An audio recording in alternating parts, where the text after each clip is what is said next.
Hey, Einar. Thanks for coming in. If we could Hey, begin Jessica. with your take on just, the fact that we have all of this growth in China that is still going despite these tensions. And this is, of course, good news for foreign investment. And for the domestic economy, but Premier Li did signal that the trade tensions here are creating concern. Did we get a prescription for what Beijing will do to keep the growth going here? Well, I think the first thing you have to take note of is the contrast in tone and style. There's no bombast, there's no name calling. It was a very, very measured speech in which Li laid out how he believes that China can continue to create this kind of shared value of mutual benefit world, very much in contrast to what Donald Trump has been saying, which is basically almost an imperial America where fealty and tribute must be paid.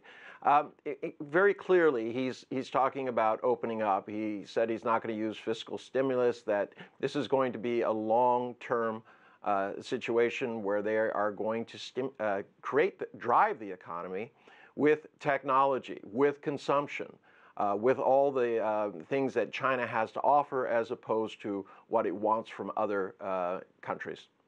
You mentioned that Premier Li took currency devaluation off the table. What's going to be the impact of that? Well, it's interesting. I mean, Donald Trump has repeatedly called for to label China as a currency manipulator. It's been quite the opposite, as many of his staff has tried to explain to him.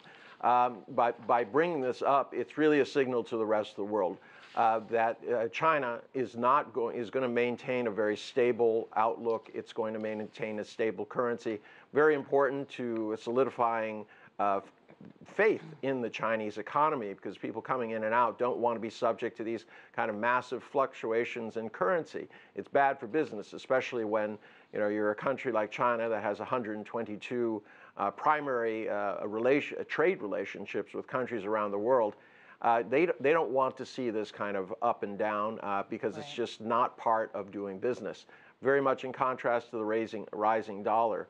So Li is sending out, I think, all the messages. It's very measured. He's trying to assure people that China is still on track, that if anything, the incidents of the recent times are going to speed up what they see as the necessary components of China's future. You talk about building faith in this speech, and Premier Li also talked about equal treatment for foreign companies in China. And that, of course, is what China agreed to do when it joined the WTO. I wonder if you also see that part of his commentary in the same light in terms of building faith throughout the world, that China is making good on its commitments. Well, I mean, China has. I mean, it's numbered 25 in the world in terms of protection of intellectual property. Everything in China is pointed towards this idea that they want to be a global player, that they see the world differently.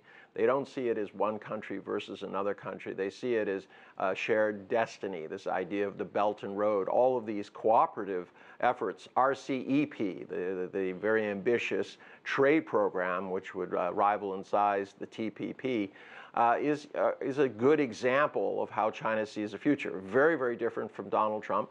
He sees the world is centered around the United States with a series of bilateral trade agreements with smaller countries that would be very much beneficial to the U.S. I think about Premier Li also talking about this idea that China has reached full employment, that consumption is becoming the primary force to drive China's economic growth. What's your sense of how close China is to getting there? Well, I think it is pretty close. They anticipate by 2020 that 130 million people, I mean, it's an astounding number, will be moved from the countryside to the urban areas and be more productive there.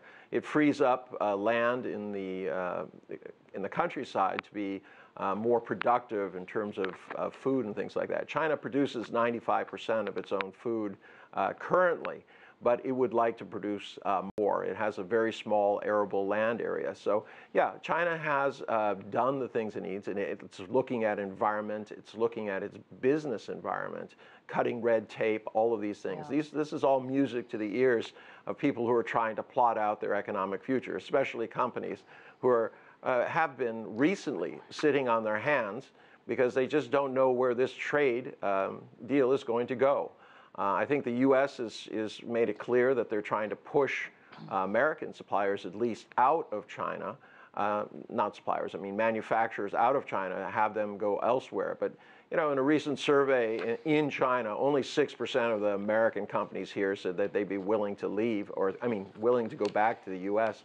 And it's simply economics. This is the market at work. It's $15 an hour in the U.S., $15 a day in China, and $15 a week in terms of wages for a basic employee. It's going to be very difficult to make the case to go back to the U.S. Einar Tangen, live for us there in Beijing. Our thanks to you.